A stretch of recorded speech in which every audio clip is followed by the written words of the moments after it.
आप देख रहे हैं नेट्रिक न्यूज, साहस सच कहने का। नमस्कार, मैं हूं आपके साथ प्रेरणा तलवार और आप देख रहे हैं नेट्रिक न्यूज। अभी सीबीआई वर्सेस सीबीआई मामला शांत भी नहीं हुआ था। उससे पहले ही देश की दो जांच एजेंसियां एक दूसरे के खिलाफ खड़ी हो गई, जिन पर सारा देश भरोसा करता है। अगर वही जांच एजेंसियां एक दूसरे के काम के बीच में आने लगें तो देश की आम जनता किस पर भरोसा करेगी?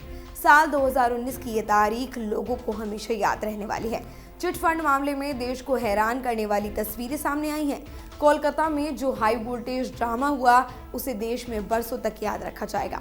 देश की दो जांच एजेंसियां आमने सामने आ गई हैं। पश्चिम बंगाल की मुख्यमंत्री ममता बनर्जी सीबीआई के खिलाफ धरने पर बैठी हैं, जिसे लेकर सियासत एक बार फिर से गर्मा गई है।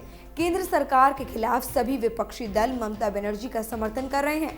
और आपको बता दें कि 3 फरवरी को सीबीआई की टीम चिट फंड मामले में कोलकाता पुलिस कमिश्नर के घर छापा मारने पहुंची।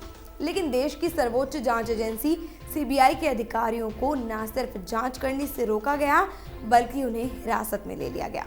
सिर्फ इतना ही नहीं, विधाननगर पुलिस ने सीजीओ कॉम्प्लेक्स में बने सीबीआई दफ्तर को भी अपने कब्जे में ले लिया। हालांकि बाद में सीबीआई अधिकारियों को छोड़ दिया गया।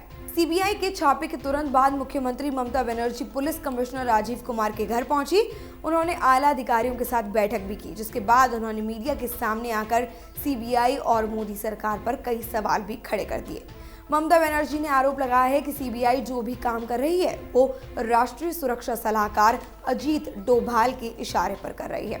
उन्होंने कहा कि पुलिस कमिश्नर राजीव कुमार दुनिया के बेस्ट अधिकारी हैं और पीएम मोदी और बीजेपी अध्यक्ष अमित शाह बदले की भावना से काम कर रहे हैं। इसी के साथ ममता बनर्जी ने मोदी सरकार पर संविधान और संघीय ढांचे की भावना का गला घोटने का आरोप भी लगाया है। वहीं ममता बनर्जी कोलकाता के मेट्रो चैनल के सामने धरने पर बैठ गई और ममता बनर्जी के धरने पर बैठने पर भाजपा ने अपनी प्रतिक्रिया देते हुए कहा कि 3 फरवरी को पश्चिम बंगाल में लोकतंत्र का गला घोटा गया है।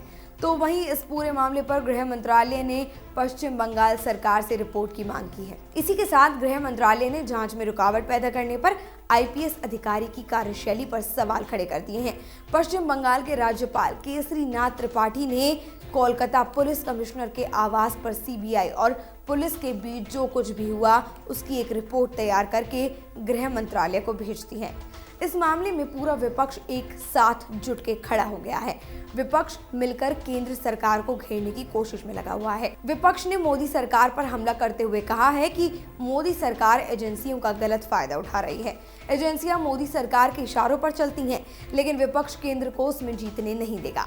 इस मामले में राहुल ने ट्वीट करके कहा है कि वो ममता दीदी के साथ कंधे से कंधा मिलाकर खड़े हैं। तो वहीं दिल्ली के सीएम अरविंद केजरीवाल का कहना है कि मोदी सरकार ने जो ममता दीदी की सरकार के साथ किया, हम उसकी कड़ी निंदा करते हैं। इसी के साथ केजरीवाल ने मोदी और शाह को देश के लिए सबसे बड़ा खतरा बताते हुए कहा है कि इस बार के लोकसभा चुनाव से मोदी और शाह की जोड़ी को उखाड़ फेंकना होगा।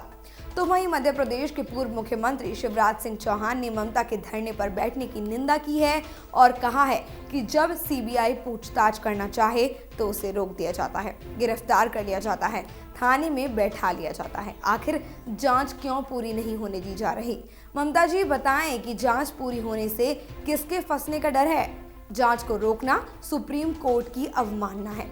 विपक्ष के हमलों का मुंहतोड़ जवाब देते हुए मोदी सरकार में गृह मंत्री राजनाथ सिंह ने लोकसभा में बयान देते हुए कहा है कि आज तक ऐसा कभी नहीं हुआ जो कल बंगाल में हुआ। राजनाथ ने सीबीआई का पक्ष रखते हुए बताया है कि कार्यवाही सुप्रीम कोर्ट के ऑर्डर आने के बाद की जाएगी और कोलकाता पुलिस कमिश्नर को इससे पहले भी कई बार समन भेजा गया था, लेकिन वो एक बार भी पेश नहीं हुए। सीबीआई अधिकारियों को जबरदस्ती थाना ले जाया गया। राज्य सरकार के इस कदम से देश में घोर अव्यवस्था फैलेगी। राजनाथ ने इसी के साथ विपक्ष को जवाब दिया और कहा कि देश का शासन संविधान से चलता है। देश में ऐसी घटना पहले कभी नहीं देखी गई। चिट फंड घोटाला मामले में कई बड़े नेता शामिल हैं और इसके बावजूद कोलकाता पुलिस ने सीबीआई की जांच में रुकावट पहुंचाई है। देश के इतिहास में ऐसी घटना पहले कभी नहीं हुई। गृह मंत्री राजनाथ के इस बयान के दौरान टीएमसी सांसदों ने सीबीआई के खिलाफ जमकर नारेबाजी भी की है। फिलहाल के लिए इतना ही। देश और दुनिया की तमाम अहम खबरों को जानने के लिए देखते रहिए नेटवर्क न्यूज। हमारे साथ जुड़े रहने के लिए हमारे YouTube चैनल को सब्सक्राइब करें, साथ ही बेल आइकन को दबाएं। नेट्रिक न्यूज की खबरें सबसे पहले देखने के लिए।